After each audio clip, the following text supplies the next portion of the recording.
اللہ فرماتے ہیں وَإِذْ أَخَذْنَا مِيثَاقَ الَّذِينَ أُوتُوا الْكِتَابَ لَا تُبَيِّنُنَّهُ لِلنَّاسِ وَلَا تَكْتُمُونَهُ. ہم نے اہل کتاب کے علماء سے ایگریمنٹ لیا تھا. اللہ علماء سے بھی ایگریمنٹ لیتے ہیں. دیکھو یہود و نصارہ کے علماء سے اللہ نے ایگریمنٹ. یہ ایگریمنٹ کس کے ذریعے؟ پیغمبروں کے ذریعے. پیغمبر اپنے علماء کو کہہ کر گئے تھے کہ لَتُبَيِّنُنَّهُ لِلنَّاسِ کہ تورات اور انجیل میں جو کچھ لکھا ہے لوگوں کے سامنے کھول کھول کے بیان کرنا ہے، چاہے آپ کے مفاد کے خلاف جا رہا ہو یا آپ کے مفاد کے حق میں جا رہا ہو. وَلَا تَكْتُمُونَهُ اور اس کو لوگوں سے چھپانا نہیں ہے. اور یہ دیکھو جب ہم قرآن لوگوں کے سامنے بیان کرائیں گے تو قرآن میں احکام کی دو قسمیں ہیں. ایک کا تعلق ہے عقیدے سے، ایک کا تعلق ہے عمل سے. عقیدے کی اہمیت زیادہ ہے یا عمل کی زیادہ ہے؟ بولو نا. عقیدے کی. اب عقیدے کی اہمیت زیادہ ہے تو عقیدے بہت ہیں اسلام میں. ایک توحید کا عقیدہ، رسالت کا عقیدہ، آخرت کا عقیدہ، جنت جہنم کا عقیدہ، فرشتوں کے وجود کا عقیدہ. تو ان میں سب سے اہم عقیدہ کون سا ہے؟ توحید. اب میں کبھی توحید بیان کرتا ہوں نا تو لوگ اس پہ بھی کہتے ہیں یار یہ کیوں، اس سے تو فلاں مسلک کے لوگوں کو تکلیف ہو رہی ہے، اس سے تو آپ کے ویورز کٹ رہے ہیں. تو میں ان سے کہتا ہوں بھائی اگر یہ بھی بیان نہیں کریں گے، توحید بھی اگر کھول کھول کے بیان نہیں کریں گے تو بہتر نہیں ہے کہ میں بھی ایک چھولے کی ریڑھی لگا لوں؟ کیا ہو گیا؟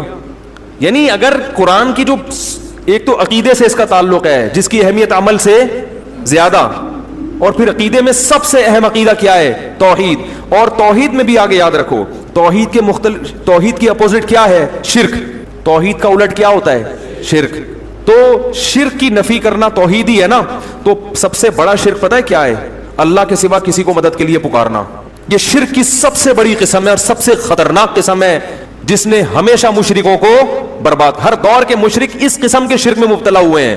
وہ یہ نہیں کہتے تھے کہ اللہ جیسا اللہ بھی کوئی ہے، وہ کہتے تھے جیسے اللہ سے ہم ڈائریکٹ پکاریں تو بھی ٹھیک ہے، لیکن اللہ نے کچھ اختیارات اپنے بندوں کو بھی دے دیے ہیں، ان کو بھی پکارا جا سکتا ہے.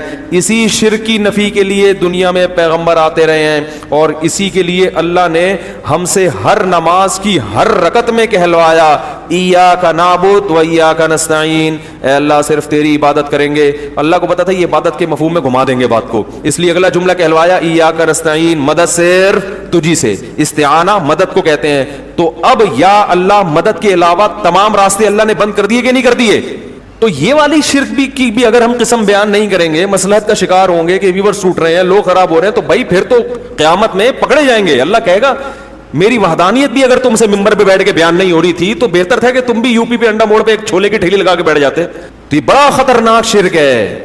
ہاں اس پر جو اشکالات ہوتے ہیں کہ پولیس کو بھی تو مدد کے لیے پکارا جاتا ہے، وہ تمام اشکالات کے میں ایک بیان میں جوابات دے چکا ہوں، اس کو سن لیا جائے دوبارہ. تو اس لیے میں کہتا ہوں بھائی اپنے حال پہ ترس کھاؤ، صرف یا اللہ مدد، صرف یا اللہ. ہم یہ نہیں کہہ رہے کہ جس نے یا رسول اللہ مدد کہا وہ کافر ہو گیا، نہ. کفر کا فتویٰ لگانے میں بہت احتیاط ہے، کیونکہ ہم مجھ سے پوچھیں گے تمہارا مطلب کیا ہے اس کا، تو مطلب میں جا کے گہرائی میں کہیں سے بھی کوئی تعویل کھینچتان کے نکالی جا سکتی ہو کہ ہو سکتا ہے اس کا یہ مفہوم ہو، تو اس کو مومن نہیں کہا جائے گا جب تک 100% وہ واضح طور پر نہ کہہ دے. لیکن یہ جملہ بہت ڈینجرس ہے. کفر کا فتویٰ دنیا میں لگانے میں تو احتیاط ہے، مگر آخرت میں اللہ بھی احتیاط سے کام لے گا. فتویٰ لگانے میں ایسا نہیں ہے. وہ تو ہمارے لیے اللہ نے کہا ہے کہ تم دل کے حال نہیں جانتے، اللہ تو دلوں کا حال جانتا ہے. اللہ کو پتا ہے کون کس نیت سے کہہ رہا ہے. تو اس لیے میرے بھائی اپنے حال پہ ترس کھاؤ، اپنے مذہبی رہنماؤں کے کہنے پر توحید کا راستہ نہ چھوڑو. عیسائی بھی اپنے آپ کو توحید پرست کہتے ہیں کہ ہم ایک اللہ کو مانتے ہیں، مگر اللہ کو ان کی توحید قبول نہیں ہے. تو اگر آپ بھی یا اللہ مدد، یا رسول اللہ مدد، یا علی مدد، یا غوث اعظم مدد، سارے اللہ کے علاوہ پتہ نہیں درجنوں لوگ ہیں، اور یا رسول اللہ انظر حالنا، اے نبی ہمارے حالت پر رحم کریں، اے نبی ہماری طرف دیکھیے، یہیں سے بیٹھے بیٹھے پکار رہے ہیں نبی کو، اور یہ عقیدہ ہے کہ نبی صلی اللہ علیہ وسلم بنفس نفیس ہماری مدد کریں گے، یہیں سے بیٹھے ہوئے ہمارا کلام سن رہے ہیں، اور خود قبر میں سے ہوتے ہوئے ہماری مدد وہیں سے کر لیں گے کیونکہ اللہ نے آپ کو اختیارات دے دیے. بھائی یہ شرک ہے. اللہ نے کسی کو کسی کی مدد کا اختیار نہیں دیا. ہاں وہ اختیارات جو اسباب کے دائرے میں آتے ہیں، اسباب جس کی کوئی سائنٹیفک لاجک ہو، جیسے پولیس کو مدد کے لیے پکارے تو موبائل آئے گی، اس طرح سے وہ تو لاجک ہے نا اس کی. ان لاجک جو مدد ہوتی ہے کہ جس میں کوئی ذرائع یا اسباب نہ ہو، یہ مدد صرف کون کر سکتا ہے؟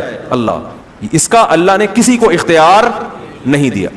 تو ہم نبی صلی اللہ علیہ وسلم کے بارے میں عقیدہ رکھتے ہیں تمام پیغمبروں کے سردار، بلکہ بعد از خدا بزرگ توئی قصہ مختصر، اللہ کے بعد نبی ہی کا مقام ہے. قصہ مختصر. شاعر نے کیسی پیاری بات, شاعر نے کہا تم نبی کی شان بیان کرتے ہو, کہہ رہے میں مختصر بات کر کے گل ویلے دی تے پھل موسم دا قصہ ہی ختم کر دیتا ہوں. بعد از خدا بزرگ توئی, اللہ کے بعد کون ہے؟ پیغمبر. جس کی بھی تعریف کی جائے نا, اس سے اونچا مقام کس کا ہے؟ نبی کا. پھر آپ کسی کی تعریف کریں, زمین آسمان کے قلابے ملا دیں, وہ تعریف نبی کی تعریف نہیں ہوگی, نبی کا مقام اس سے اونچا ہوگا. سب سے اونچے کون ہے؟ نبی. لیکن اختیارات نہیں ہیں, بگڑی نہیں بنا سکتے کسی کی, کسی کو اولاد نہیں دے سکتے, کسی کو روزی نہیں پہنچا سکتے, کسی کی بگڑی نہیں بنا سکتے, اور چاند کے 2 ٹکڑے نہیں کر سکتے. لوگ کہتے ہیں چاند کے 2 ٹکڑے بھی تو نبی نے نہیں کیے, وہ اللہ نے کیے ہیں. نبی کو حکم تھا اشارہ کر دیں میں ٹکڑے کر دوں گا. تبھی نبی سے مشرکین اور بھی معجزوں کا مطالبہ کرتے تھے, آپ یہ کریں آپ یہ کریں. نبی نے فرمایا کہ سبحان ربی هل كنت الا بشر رسولا, میں تو انسان ہوں بھائی, میں یہ نہیں کر سکتا کہ یوں اشارہ کروں نہریں جاری ہو جائیں, میرے میں اختیارات تھوڑی ہیں. تو اللہ نے کر دیے تھے ٹکڑے, اللہ نے مجھے حکم دیا تم آپ اشارہ کریں تو میں کر دوں گا. تو جب اللہ کرنا چاہتا ہے, میں نے اشارہ کیا اللہ نے کر دیا, اب اللہ نہیں چاہ رہا تو میں کہاں سے کروں گا بھائی؟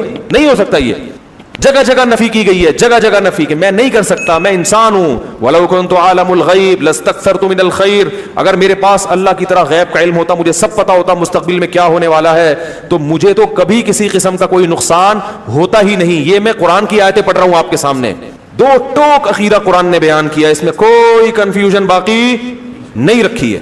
ماں کانا کا وما یکونو, جو پہلے ہو چکا سارا کچھ نبی کو اس کا بھی علم تھا, جو بعد میں ہوگا اس کا بھی علم تھا.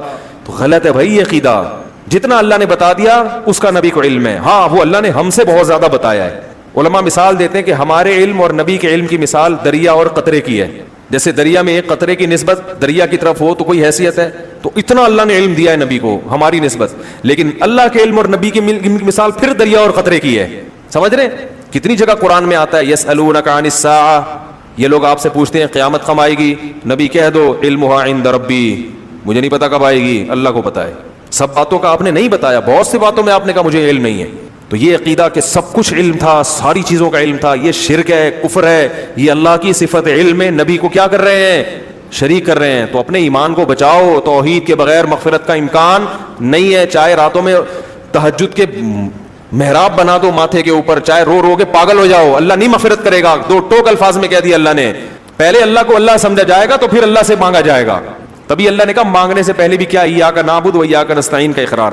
حدیث میں, بخاری کی حدیث ہے, نبی صلی اللہ علیہ وسلم نے فرمایا کہ بندہ جب سورہ فاتحہ پڑھتا ہے تو کہتا ہے الحمدللہ رب العالمین, تو اللہ تعالیٰ بندوں سے کہتے ہیں حمیدنی عبدی, میرے بندے نے میری حمد و ثنا کی ہے. وہ سکھائی بھی اللہ نے. جب کہتا ہے الرحمن الرحیم تو اللہ کہتے ہیں اثنا علی عبدی, میرے بندے نے میری ثنا خوانی کی ہے, مجھے رحمان اور رحیم کہہ کے پکارا ہے. پھر جب بندہ کہتا ہے مالک یوم الدین, روز جزا کا مالک ہے, تو اللہ کہتے ہیں مجدنی عبدی, میرے بندے نے میری بزرگی اور میری شان کو بیان کیا کہ میں مالک ہوں گا قیامت کے دن. پھر انسان کہتا ہے, جب مسلمان نماز میں کہتا ہے ایاک نعبد و ایاک نستعین, اے اللہ صرف تیری عبادت کریں گے, صرف تجھ سے مدد مانگیں گے, تو اللہ کہتے ہیں ھذا بینی و بین عبدی, یہ میرے اور بندے کے درمیان ایگریمنٹ ہو گیا ہے. یہ کیا ہو گیا ہے؟ اس نے وعدہ کر لیا, اب اس وعدے کے بدلے میں اس کو کیا دوں گا. ولی عبدی ما سأل, اب یہ دعا مانگنے کے قابل ہوا ہے, اب جو مانگے گا دوں گا اس کو.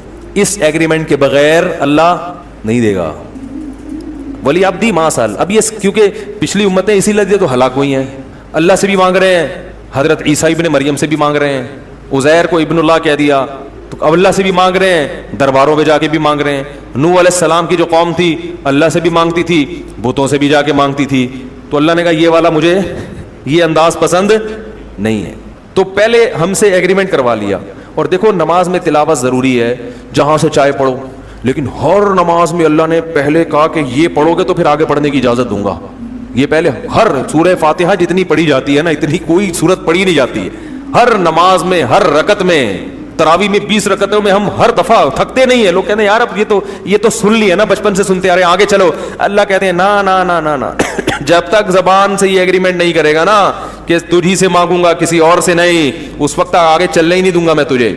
20 کیا 40 بھی پڑے گا تو ہر دفعہ یہی پڑھنا پڑے, پھر تہجد میں اٹھے گا پھر یہی پڑھنا پڑے, فجر کی 2 سنتیں میں پھر یہ ایگریمنٹ, مرتے دم تک یہ ایگریمنٹ تجھ سے کرواتا رہوں گا. اور ہم نماز کے سلام کے بعد اسی ایگریمنٹ کی دھجیاں اڑانا شروع کر دیں کتنی بڑی اللہ کے غضب کو دعوت دینے والی بات ہے.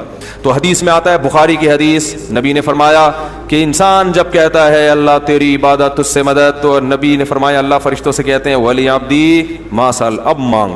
پھر اللہ کو پتا تھا کہ الٹی سیدھی چیزیں نہ مانگنا شروع کر دے نا, اتنا اہم موقع ہے, اللہ کی رحمت جوش میں ہے, ہمیں اختیار دے دیا جاتا تو ہم کہتے ہیں اللہ تھوڑی تنخواہ بڑھوا دے میری, اے اللہ ذرا ٹرائی کیا ہوا ہے مان نہیں رہے ابا اس کے, منوا لے, اے اللہ یہ کر دے وہ کر دے, بحریہ ٹاؤن میں 3 پلاٹ دلا دے. یہ دنیا کے کھلونے مٹی کے, ان پہ ہم عاشق ہو جاتے.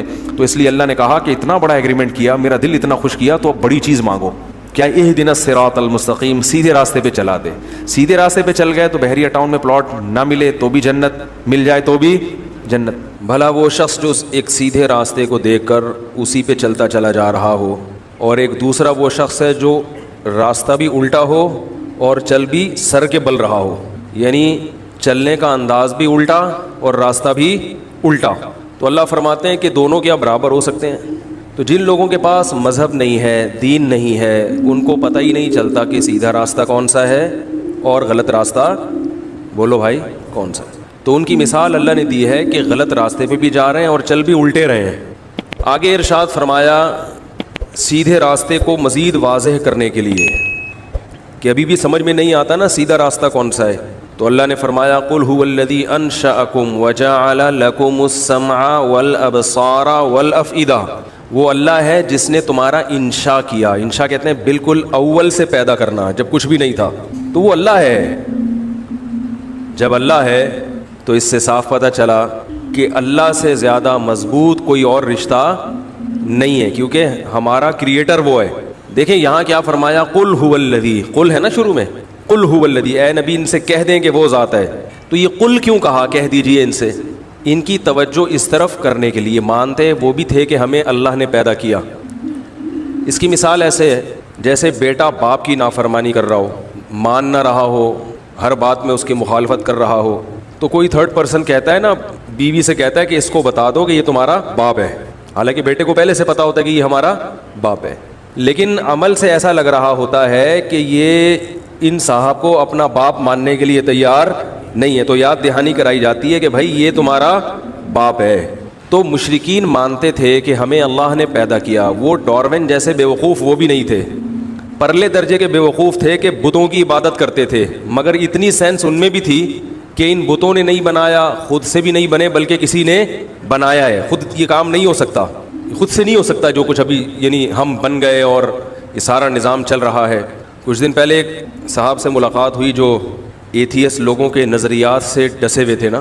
میں نے اللہ کے وجود کے دلائل دیے تو انہوں نے کہا کہ بھئی دیکھو, پانی میں مچھلیاں خود بخود پیدا ہو جاتی ہیں, کچرے میں کیڑے خود بخود پیدا ہو جاتے ہیں, تو اس سے پتہ چلا کہ حیات خود بخود بھی پیدا ہو سکتی. کہیں تالاب ہو نا, بڑا گڑھا کھودیں, اس میں پانی رکھ دیں, کچھ دنوں میں مچھلیاں پیدا ہو جائیں گی اس میں. اس نے کہا ایسے ہی زندگی پیدا ہو گئی, پھر ہوتے ہوتے انسان بھی بن گیا, تو اس میں کون سی عجیب بات ہے. میں نے کہا واہ بھائی واہ, جو دعویٰ ہے نا وہی دلیل ہے.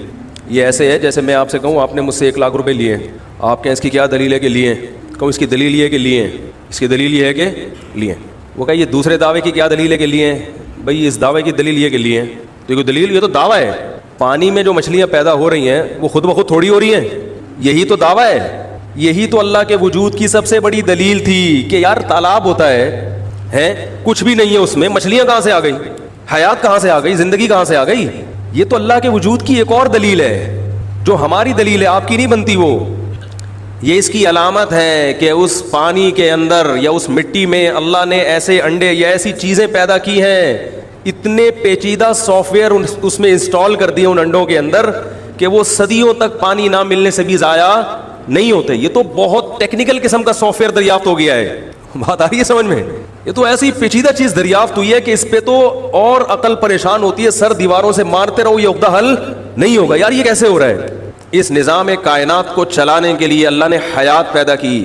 سورہ ملک جو ہم نے پڑھ رہے ہیں اس کی ابتدا کہاں سے ہوتی ہے؟ تبارک الذی بیدہ الملک, پاک ہے وہ ذات جس کے ہاتھ میں بادشاہی ہے. الذی خلق الموت والحیات, یہ وہ ذات ہے جس نے موت اور حیات کو پیدا کیا.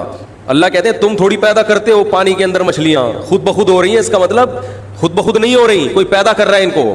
آپ کہہ سکتے ہیں وہ کچھ سائنسدانوں کی تحقیق کے کوئی انڈے رہ جاتے ہیں, یہ کچھ ہو جاتا ہے, تو وہ انڈے رہ کے اتنے سال تک محفوظ کیسے رہے, ضائع کیوں نہیں ہوئے؟ مرغی کے انڈے تو فریج میں بھی خراب ہو جاتے ہیں. اس نظام کائنات کو چلانے کے لیے, اس زمین میں زندگی کی بہاریں پیدا کرنے کے لیے اللہ نے ایسی ایسی چیزیں پیدا کر دی ہیں کہ جہاں پانی ہوگا وہاں حیات. قرآن میں ہے نا کہ وجعلنا من الماء کل شیء حی, ہم نے صرف ایک پانی سے ہر زندہ چیز کو پیدا کر دیا. صرف ایک پانی ہے, جہاں پانی وہاں حیات. کچرے کے ڈھیر میں کیڑے جبھی پیدا ہوتے ہیں جب نمی ہو. پانی ملتا ہے خربوزہ پیدا ہوتا ہے, پانی ملتا ہے آم پیدا ہوتا ہے. یہ ایسے ہی ہے جیسے کوئی کہے کچرے کے ڈھیر میں جب بارش ہوتی ہے تو آم کا درخت خود بخود پیدا ہو جاتا ہے.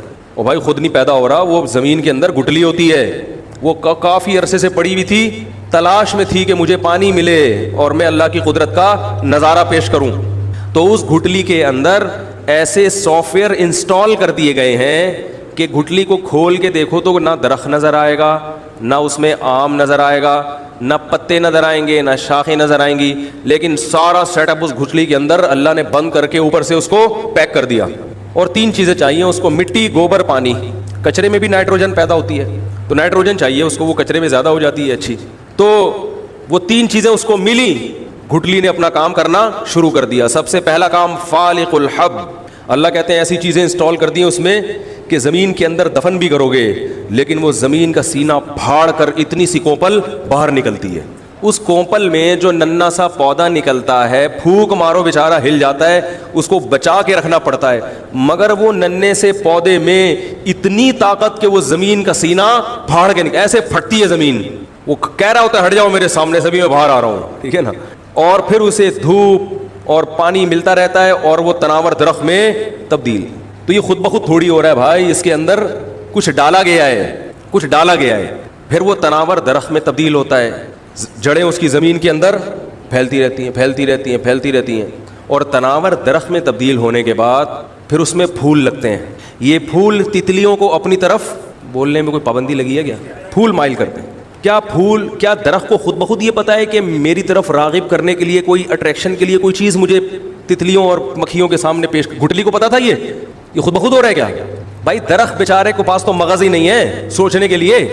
جس کے پاس, سائنسدان کے پاس مغز ہے وہ تو سوچ نہیں رہا کہ یہ, وہ کہہ رہے یہ خود بخود بنا ہے. اور جس درخت کے پاس مغز نہیں ہے وہ اتنا ذہین کہ اسے پتا ہے کہ میرے نر اور مادہ پھولوں میں ملاپ کے لیے مجھے مکھیوں کو اپنی طرف مائل کرنا پڑے گا. اور مکھیاں اس ترغیب سے مائل نہیں ہوں گی کہ آپ ان کو سمجھائیں کہ دیکھو تم آؤ پھولوں پہ بیٹھو, اور وہ ذرے تمہاری ٹانگوں سے چپکیں گے, پھر نر مادہ پھولوں کا ملاپ ہوگا, پھر اس سے آم پیدا ہوں گے. پہلے کیری پیدا ہوگی, اس کا اچار بنے گا, پھر آم پیدا ہوگا, اس کو لوگ کھائیں گے, چھل کے بکریوں کو کھلائیں گے, اور گٹلیاں دوبارہ زمین میں ڈالیں گے, اور ملک شیک بنے گا, اس سے تجارت ہوگی. مکھیاں اس ترغیب سے متاثر ہو کر آئیں کہ بھائی ہم بھی انسانیت کی خدمت کریں گے. مکھیوں کے پاس اتنا دماغ نہیں ہے, نہ درخت کے پاس تو دماغ ہی نہیں ہے. تو پھر اس سے بھور پیدا ہوتا ہے آم کے درخت پہ. وہ تتلیاں مکھیاں مائل ہوتی ہیں اور کچھ ہوا کے جھونکوں سے وہ نر مادہ ملتے ہیں. جیسے ہی ملتے ہیں نیچے پھول ضائع ہو کے نیچے پھل پیدا ہونا شروع ہو جاتا. وہ گیا پھولوں کی شادی ہوئی ہوتی ہے, ان کی شادی ہو گئی اور اب ان کا بچہ کیا ہے, پھل. اب وہ پھل جناب دھوپ, مٹی, پانی کے ملاپ سے بڑا ہوتے ہوتے ہوتے ہوتے خوبصورت آم کی شکل میں, پھر وہ لنگڑا آم, یہ چونسا آم, یہ دسہری آم, اور یہ پپیتے جیسا آم, اور پتہ نہیں درجنوں قسم کے آم. اور کمال کی بات یہ کہ ہزاروں آم پیدا ہونے کے بعد آپ دیکھو نا, یہ جو میجک شو کراتے ہیں نا, یہ کیسے گھما پھرا کے کرتب دکھاتے ہیں, یوں کیا تو اندر سے کبوتر نکل آیا, یوں کیا تو یہ نکل آیا, آخر میں دوبارہ وہی انڈا واپس لا کے دکھاتے ہیں, یہ دیکھو یہ انڈا. یہ تو نظر کا دھوکا ہوتا ہے. تو یہاں بھی وہی ہو رہا ہے, وہ گٹلی زمین میں ڈالی تھی, یہ ہوا یہ ہوا یہ ہوا, آپ کہہ رہے ہو یار وہ گٹلی کہاں گئی میری جو میں نے زمین میں ڈالی تھی, وہ تو غائب.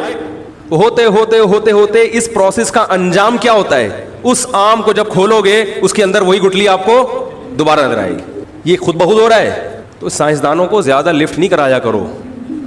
ابھی کل جامعہ میں کسی سے میری بحث ہو رہی تھی, وہ کہہ رہے کزن میرج پہ نا بار بار یہ نقصان, اور میں نے کہا بابا لیبارٹری کی ریسرچ ایک طرف رکھو, مشاہدے سے بڑھ کر دنیا میں کوئی ریسرچ نہیں ہوتی. اب تک شادیاں ہوتی ہی کزن میرج میں رہی ہیں, کتنے لنگڑے پیدا ہو گئے. وہ کہہ رہے ہیں آپ سائنس کی تحقیق کا انکار کر رہے ہو. میں نے کہا میں مشاہدہ کر کے بتا رہا ہوں, نظر آ رہا ہے. ایک دیکھو, ایک ڈاکٹر آپ کے پاس آ کے افلاطونی جھاڑے بخراتی کہ ایکچولی جب ہم وہ آپ کو سمجھا رہے کہ ہم جو روٹی کھاتے ہیں اس سے پیٹ کیوں بھرتا ہے اور طاقت کیسے آتی ہے. ایکچولی جب لیبارٹری میں ٹیسٹ ہوا تو جب ہم نے منہ میں نوالا رکھ کے چبایا تو اس سے نشاستہ پیدا ہوا, تو وہ لعاب میں مل کر کاربوہائیڈریٹ بنا, تو گلوکوز بنا, پھر وہ تو جب وہ پیٹ میں گیا تو معدے نے یوں کیا, پھر یوں کیا, پھر جگر نے یوں کیا. ایکچولی اس سے کیا ہوتا ہے, ہمارا پیٹ بھی بھر جاتا ہے اور ہمیں طاقت بھی ملتی ہے. آپ کو بھائی جان آپ کی تحقیق بہت اچھی, لیکن یہ تحقیق صدیوں پہلے آدم علیہ السلام کر چکے ہیں, اور آپ کو میں درجنوں دفعہ کر چکا ہوں. میں جب بھی پراٹھا کھاتا ہوں پیٹ بھی بھرتا ہے اور طاقت بھی آتی ہے, ٹھیک ہے نا. اس افلاطونی اور بقراتی کو جھاڑنے کی ہمارے سامنے ضرورت نہیں ہے. یہ تو دن رات ہم روٹی کھا کے پیٹ, تو مشاہدے سے بڑھ کر دنیا میں کوئی دلیل. یہ جو حکیموں کی تحقیقات ہوتی ہے نا, ان کے پاس لیبارٹریاں تھوڑی ہوتی ہیں, تو تجربہ کر کے کئی کو مار چکے ہوتے ہیں, پھر اس کے بعد جا کے کہتے ہیں یار یہ فٹ آ رہی ہے اس کے اوپر. ہاں یہ تو صدیوں کے تجربے ہیں نا ان کے. تو وہ انہوں نے دیکھا یار یہ جب کھلایا, یہ والی چیز یوں کر کے کھلائی تو نزلے کو فائدہ ہوا, تو 10 لوگوں پہ تجربہ کیا نوٹ کر کے, پھر اس طرح سے ان کی دوائیں وجود میں آئی ہیں. وہ بڑی فائدہ مند ہیں. کینسر کے علاج بھی حکیم کر دیتے ہیں, حالانکہ حکیم کو نہ کینسر کا جراثیم کا بھی اس نے خوردبین سے دیکھا ہوگا.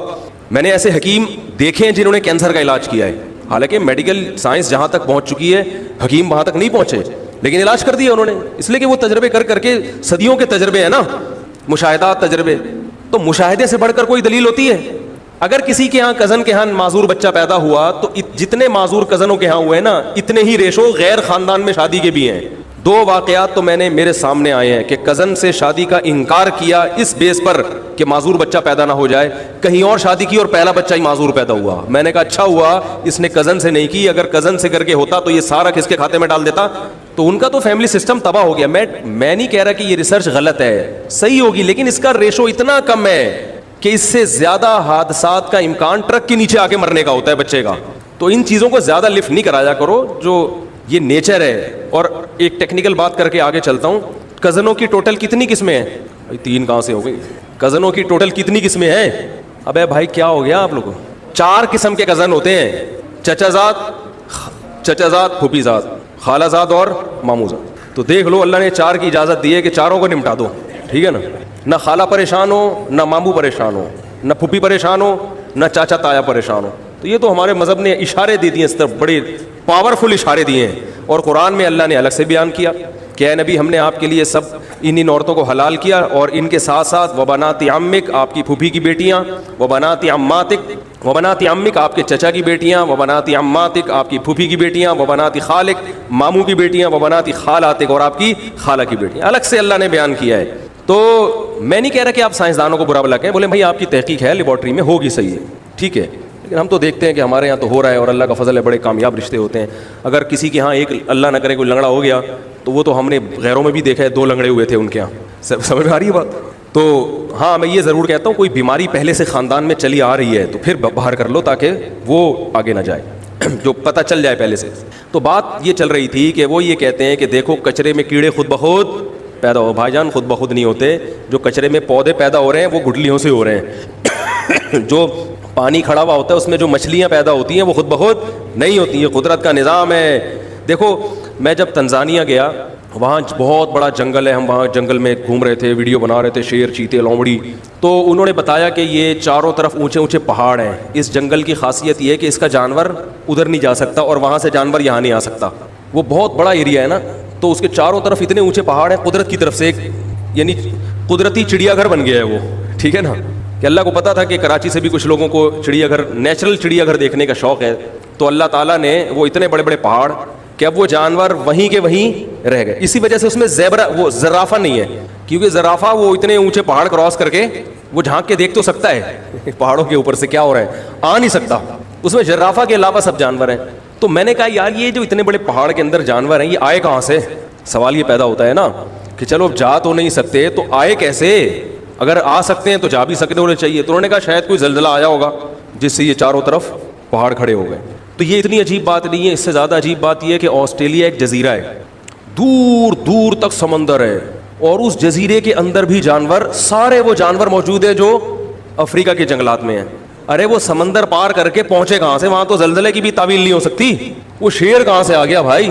اور ہر جانور, ہم کہہ سکتے ہیں کوئی گورا ہو سکتا ہے کسی شیر کو لے گیا ہو, تو یہ لومڑی کو بھی لے گیا, چوہے کو بھی لے گیا, بلوں کو بھی لے گیا بھائی وہ سفر کرتے کرتے ہو سکتا ہے کوئی سیاح لے گیا ہو نا, تو کتنے جانور لے کے جائے گا؟ بندر بھی لے گیا, چیتا بھی لے گیا, سارے جانور وہاں جا کے, ایسا تھوڑی ہوتا ہے.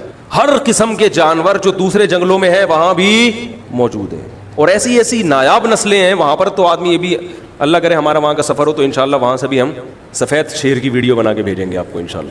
کینگرو بہت مشہور ہے, شکریہ, ٹھیک ہے, تو اچھی بات ہے ماشاءاللہ. کینگرو ایک عجیب سا جانور ہے, وہ وہاں پر ہے. تو ہذا خلق اللہ, اللہ جہاں بھی بیان کرتے ہیں نا میں نے یہ چیزیں بنائی, تو اللہ فرماتے ہیں ہذا خلق اللہ, یہ میری پروڈکٹ ہے. تخلیق کا معنی میری پروڈکٹ. فارونی الذین خلقوا من دونہم, کیا ہے فارونی الذین, فارونی الذین, چھوڑو یار, ہذا خلق اللہ فارونی الذین, سورہ لقمان کی آیتیں ہیں نا. ہاں, فارونی ماذا خلق الذین من دونہم, اللہ فرماتے ہیں یہ میری پروڈکٹ ہے, میرے علاوہ جن لوگوں نے جو چیزیں بنائی ہیں ذرا وہ بھی تو مجھے دکھاؤ. وہ اتنی عجیب نہیں ہے. اللہ کے علاوہ جو لوگوں نے چیزیں بنائی, روبوٹ بنا لیا, گاڑی بنا لی, بتاؤ روبوٹ زیادہ عجیب ہے یا اللہ کا بنایا ہوا انسان زیادہ عجیب ہے؟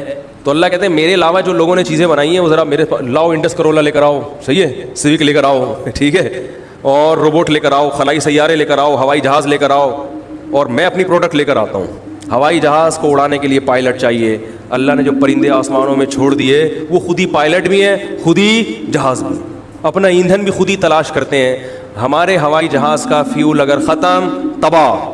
اللہ نے جو ہوائی جہاز آسمانوں میں چھوڑ دی ہے نا, ان کو جہاں فیول ختم وہ نیچے اتر کے فیول تلاش کرتے ہیں. باجرہ کھاؤ, دانا کھاؤ, اپنی اسپیڈ اپنے حساب سے بڑھاتے ہیں, اپنی اسپیڈ اپنے حساب سے کم کرتے ہیں. لمبے لمبے سفر بغیر کسی ٹریگنومیٹری کے, بغیر کسی ٹریگنومیٹری کے علم کے لمبے لمبے سفر کرتے ہیں. آسمانوں پہ ہوتے ہیں, زمین پہ زلزلے کی اطلاع ان کو پہلے ہو جائے, زمین سے نکلنے والی ریس کو پہچان لیتے ہیں اور پتہ چل جاتا ہے کہ یہاں طوفان آنے والا ہے, یہاں زلزلہ آنے والا ہے. ہوائی جہاز کو پتہ نہیں چلتا.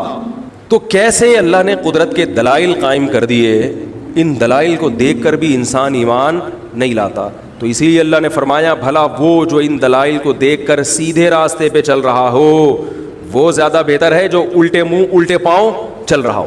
تو قل هو الذی انشاکم, اے نبی ان سے کہہ دیجئے وہ اللہ ہے جس نے تمہیں پیدا کیا. وجعل لکم السمع, اور یہ تمہارے کان یہ اتفاق سے وجود میں نہیں آئے ہیں, اتفاق سے ایک کان آج تک نہیں بنا, یہ پورا سننے والا کان کیسے وجود میں آ گیا؟ تو وہ اللہ ہے جس نے تمہیں یہ کان گفٹ کیا ہے. والابصار, یہ جو آنکھیں جس سے تم دیکھ رہے ہو, اب تک کوئی ایسی مشین ایجاد نہیں ہوئی جو خود سے دیکھتی ہو, خود سے دیکھتی ہو. انسان ایک ایسی مشین ہے جو خود سے دیکھ رہا ہے, تو اس نے تمہیں آنکھوں کی بینائی عطا فرمائی. والابصار والافئدہ, اور سینوں میں جو دھڑکنے والے دل ہیں اور جو پمپنگ مشین ہے جو خون سک کر کے آگے پھینک رہی ہے. صدیاں کئی سال گزر جاتے ہیں, ماں کے پیٹ میں دل جب سے دھڑکنا شروع کرتا ہے مرتے دم تک دھڑکتا رہتا ہی ہے, دھڑکتا ہے, پتہ نہیں کیا کیا اللہ نے موٹر لگا دی ہے, کرنٹ کہاں سے آ رہا ہے. اور اس میں لوڈ شیڈنگ کا کوئی تصور, دماغ سے کرنٹ جاتا ہے نا دل کو, جو اس کو جیسے ہمارے یہاں موٹر میں کرنٹ آتا ہے تو کئی ایسی والوں کی نوازش آ گیا تو چلے گی ورنہ نہیں چلے گی. اس میں آئل الگ چینج کرنا پڑ رہا ہے, پتہ نہیں کیا کیا ڈالنا پڑ رہا ہے اس میں.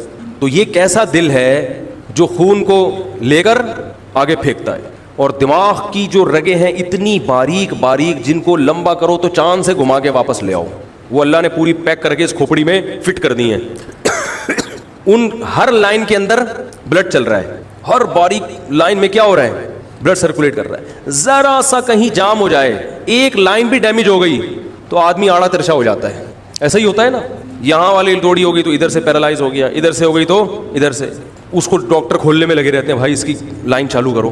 اب وہ اتنی باریک لائن ہے کہ ایسا بھی نہیں کسی بھنگی کو بھیجو آپ ڈنڈا لے کے, جیسے ہمارے گٹر بند ہو جاتے ہیں نا تو بھنگی گھس کے پورے گٹر ڈنڈے گھسا کے اس کو چالو کرتا ہے. اتنا پیچیدہ سسٹم اللہ نے بنایا, اتنا پیچیدہ سسٹم اللہ نے بنایا. تو اللہ فرماتے ہیں یہ دل دماغ میں نے پیدا کیا لعلکم تشکرون, تاکہ تم شکر کرو. تو شکر کے درجات میں سب سے پہلے یہ ہے کہ مانے کہ مجھے اس نے بنایا ہے, مانے کہ وہ مجھ پر خرچ کر رہا, مجھے نعمتیں وہ دے رہا ہے, مانے کہ میں سب سے پہلے اس کا غلام ہوں, مانے کہ مجھے اس کی مان کے چلنا ہے. یہ شکر کا پہلا اسٹیپ ہے. پھر اس عقیدے کے مطابق عمل کرنا شروع کر دے, یہ شکر کا دوسرا مرحلہ ہے. سمجھ میں آ رہی ہے بات کہ نہیں آ رہی؟ وَهُوَ الَّذِي ذَرَأَكُمْ فِي الْأَرْضِ وَإِلَيْهِ تُحْشَرُونَ, اسی نے زمین میں پھیلا بھی دیا اور دوبارہ جمع بھی کر دے گا. یہ بھی بڑی زبردست آیت ہے. پوری زمین انسان کے لیے بنی نا, تو پھر اللہ نے پیدا کر کے پوری زمین میں پھیلا دیا انسان. آدم علیہ السلام اور اماں حوا جہاں آئے تھے, اگر وہیں رہتے تو ایک اتنا بڑا ملک آباد ہو چکا ہوتا, نہ ہمیں سفر کا مزہ آتا، نہ تجارتیں ہوتی. اللہ نے زمین میں آدم کی اولاد کو پھیلا دیا. جب بھی میں یہ آیت پڑھتا ہوں نا مجھے ایک چیز یاد آتی ہے. ٹیکنیکل پوائنٹ تو میں بیان کرتا رہتا ہوں نا. قرآن میں جہاں بھی آدم حوا کا ذکر ہے وہاں یہ آتا ہے وَبَثَّ مِنْهُمَا رِجَالًا كَثِيرًا وَنِسَاءً. آدم اور حوا کے ملاپ سے اللہ نے بہت سے مرد اور عورتوں کو دنیا میں پھیلا دیا. پھیلانے کا ذکر آتا ہے. اس سے صاف پتہ چلتا ہے بھائی کہ جیسے جیسے بچے بڑے ہوتے جائیں نا ان کو گھر سے دفع کرو. بولو پھیلو، یہاں نہ ٹنگ کے بیٹھو. سمجھ رہے ہو؟ نکلو یہاں سے. ابھی میرا کلپ گیا ہے اس پہ بھی کچھ لوگوں کے نیگیٹو کمنٹس آئے ہیں، زیادہ تر کے تو پازیٹیو ہی آئے ہیں کہ بچہ بالغ ہو جائے نا شادی سے تو اس کو مت روکو. آپ اپنے خرچے پہ شادی کر رہے ہیں، آپ کو حق وہ بولو بہو اس گھر میں نہیں آئے گی. سمجھ میں آ رہی ہے بات؟ مولانا شرف علی تھانوی رحمہ اللہ تعالیٰ کہتے ہیں میری جب شادی کی عمر ہوئی میرے ابا نے کہا بہو اس گھر میں قدم، الگ گھر، بہو وہاں. کیونکہ ٹینشنیں پہلے ہی اتنی زیادہ ہیں کہ مزید بہو کی ٹینشن بولو نا بھائی مت پالو. اور بہو کو ساس کی ٹینشن بولنے میں کوئی حرج نہیں، کوئی نہیں سن رہا، کسی کو نہیں پتہ چلے گا کس نے ہاں بولا کس نے نہ بولا. اتنے گھر کے گھریلو پیچیدہ مسائل ہیں، اتنی جنگیں ہیں، اس قدر عذاب، غیبتیں، اور آخر میں لڑکے علیحدہ ہی ہونا ہوتا ہے. تو والدین کو خود سوچنا چاہیے کہ یہ ہمارا رائٹ نہیں ہے کہ بچہ ساری زندگی ہمارے ساتھ ہی چپکا رہے. یہ رائٹ ہی نہیں ہے ہمارا. اگر یہ رائٹ ہوتا تو سب سے پہلے آدم علیہ السلام کا ہوتا. آدم اور حوا سے جو بچے پیدا ہوتے ہیں وہ بیٹے ابا سے چمٹے رہتے، بیٹیاں اماں سے. ایسا ہی ہوتا نا. پھر اس وقت جڑواں جو پیدا ہوتے تھے وہ بہن بھائی سمجھے جاتے تھے، جڑواں نہیں ہوتے تھے وہ بہن بھائی نہیں سمجھے جاتے تھے. پھر وہ وہیں چمٹے رہتے، پھر ان کے بچے اپنے ابا اماں سے چمٹے رہتے، پھر ان کی اولادیں اپنے ابا اماں سے. تو مجھے نہیں پتا آدم علیہ السلام کہاں زمین پہ قدم رکھا. لوگ کہتے ہیں جدہ میں رکھا، اس لیے اس کو جدہ کہا جاتا ہے. دادی، جدہ دادی کو کہتے ہیں نا عربی میں. تو اگر جدہ میں پیدا ہوئے تھے اور وہاں آدم اور حوا علیہ السلام کا ملاپ ہوا تھا تو آج سب کہاں ہوتے؟ جدہ میں. ہم سب کا وطن کیا ہوتا؟ جدہ. اور وہیں گھر پھیلتے پھیلتے پھیلتے پھیلتے ایک سعودی عرب بہت بڑا ملک بن چکا ہوتا. سعودی عرب کے ریگستان اتنے ہیں کہ وہاں ساری دنیا آ سکتی ہے. ابھی جتنی آبادی ہے نا سب آ سکتے ہیں وہاں. کمانے کے لیے باہر جاتے ہیں پھر واپس آ جاتے ہیں. تو اللہ نے تو شادی کا سیٹ اپ رکھا اس لیے کہ پھیلو. فلیٹوں میں ٹنگے ہوئے ہیں، وہ منجلا بیٹا ہے وہ اس کا فلیٹ ہے، وہ اوپر والے فلیٹ میں ٹنگا ہوا ہے، کھڑکیوں سے گر رہے ہیں بچے ہیں ایک کمبل میں گھسیڑا ہوا ہے 10 کو. تو بھائی تھوڑا نکلو باہر یار. تھوڑا اسکیم 33 میں سستا مکان لے لو، ادھر نکل لو. تھوڑا سا ہوادار گھر ہو، بڑا ہو، کوئی بات نہیں، تھوڑا ٹائم لگے گا یہاں کراچی پہنچنے میں. اور ویسے بھی جب ادھر آبادی بنے گی تو وہ خود کراچی بن جائے گا. بھائی جہاں آبادی ہوتی ہے وسائل سارے خود بخود. جب کراچی بنا تھا پہلی دفعہ جب بنا تھا تو یہ ساری چیزیں تھوڑی تھیں. یہ تو جب آبادی بڑی ہے تو سب چیزیں خود بخود آگے. دیکھو ریونڈ کا اجتماع ہوتا ہے، آبادی ہوتی ہے، ساری سہولتیں، کلینک بھی خود ہی بن جاتی ہے، پانی والے بھی، جوس والے بھی، مچھروں کے اسپرے بھی بک رہے ہیں، ٹھیک ہے نا. ہر چیز پہنچ جائے گی خود بخود. تو اس لیے آبادی کو پھیلانا چاہیے. پھیلاؤ. ہم یہ کہتے ہیں نہیں میرا جگر کا ٹکڑا میرے ساتھ چمٹا رہے اور ٹانگیں توڑنے کی دھمکیاں دیتے ہیں. تو میں نے تجھے، ماں کہتی ہے میں نے تجھے پال پوس کے بڑا کیا، اب تو مجھ سے الگ ہو رہا ہے. تو اس کو بولو اماں آپ بھی تو ابا سے الگ ہوئی تھی نا، کہ ابا نے آپ کو پال پوس کے بڑا نہیں کیا تھا تو آپ ابا کے ساتھ ہی رہتی، میاں کے پاس جانے کی ضرورت کیا تھی. یہ نیچرل ہے. ہاں الگ ہونے کے بعد بیٹا ماں باپ کو پوچھے نہیں، ان سے ملاقاتیں نہ کرے، خیر خیریت نہ پوچھے، یہ ایک الگ بات ہے. تو جوائنٹ فیملی میں رہنا فائدہ مند ضرور ہے، مگر اس کے لیے جس قسم کا دل اور گردہ چاہیے، آج کل مارکیٹ میں ایسے دل گردے والے لوگ شارٹ ہیں. میں کچھ ایسی فیملیز کو جانتا ہوں جہاں سب اکٹھے رہتے ہیں، بہت اچھے طریقے سے رہتے ہیں، بڑی محبتیں ہیں، لیکن وہ انگلیوں پہ گلے جا سکتے ہیں، آٹے میں نمک کے برابر ہے. تو قانون چند 4 لوگوں کو دیکھ کے نہیں بنتا، قانون اکثریت کو دیکھ کے بنتا ہے. اکثریت یہی ہے کہ پہلے سے بھائی تو. اور جب سوچا کرو بچہ الگ ہو رہا ہے تو بولے جب مر جائیں گے تو بھی الگ ہی ہو جائے گا. سکون سے الگ رہے، دل جڑے رہیں، یہ زیادہ اچھا ہے. اور قریب رہ کے دل جو ہے نا ایک دوسرے کے خلاف رہیں، یہ برا ہے. معاملات میں لوگ صاف نہیں ہیں. جب شادی ہوتی ہے پتہ ہی نہیں چلتا بجلی کا بل کون بھرے گا، گیس کا بل کون بھرے گا، اسی پہ کئی مہینے پڑے چلتے ہیں. ہمارے شیخ حضرت مفتی رشید احمد صاحب رحمہ اللہ تعالیٰ اپنے بیٹوں پہ خرچ کیا. جیسے ہی بیٹے کی شادی ہوئی نا حضرت فرمایا اب گیس بجلی کا بل تم خود دو گے، اپنا میٹر لگاؤ الگ سے. اب یہ تھوڑی کہ ساری زندگی، اب کیا پتہ چلا بہو کتنی استری استعمال، وہ بٹن دبا کے بھول گئی ہے، وہ استری کا بٹن دبایا بھول گئی. اب وہ سارا بل کس کے کھاتے میں جا رہا ہے؟ سسر صاحب کے. سسر صاحب اگر بہو کو ڈانٹ لگائیں تو پھڈا کہ کیا آپ نہیں بھولے کبھی، اور ڈانٹ نہیں لگائیں تو دوبارہ بھولے گی. وہ اپنی جیب سے تو پیسے بھر نہیں رہی بل کے، وہ کیا خیال ہے؟ تو معاملات میں کلیئر رہنا ضروری ہے، صاف رہنا ضروری. بھائی جب تک تمہاری شادی نہیں ہوئی تھی تم انڈیپینڈنٹ نہیں تھے، ہمارے خرچے پہ تھے، ہو گئی ہے ٹھیک ہے، اسی گھر میں رہ رہے ہو، تمہارے پاس الگ گھر کی جگہ نہیں ہے، میٹر سب میٹر لگے گا، میٹر الگ لگا لو تاکہ ہمارا میٹر صحیح چلتا رہے، ٹھیک ہے. حالانکہ میرے شیخ حضرت ایسے سخی تھے،